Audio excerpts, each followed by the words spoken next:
কিশোরগঞ্জের ওই চূড়ান্ত বেয়াদব ফজলুর রহমানকে স্পষ্ট করে বললাম, তোর মতো বেয়াদব গত 100 বছরে বাংলাদেশে জন্মায় নাই।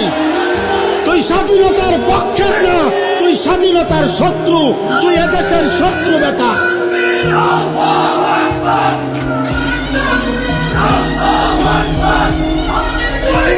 জুতা মারো তালে তালে।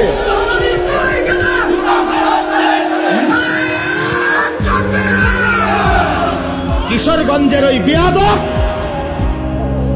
গত 60 বছরে তোর মতো বেয়াদবের মতো কথা বাংলাদেশে কোনো নাস্তিক মুরতাদ, কোন স্বঘোষিত মুরতাদ এত বড় কথা বলে নাই।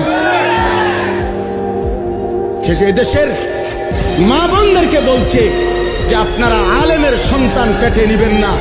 আরে বেটা বেয়াদব, তোর মতো বেয়াদবকে, তোর মা বাপকে যদি কোন আলেমে দিন বিয়ে না পড়াইতো তো তুই ফজলুর রহমান কোন নেককার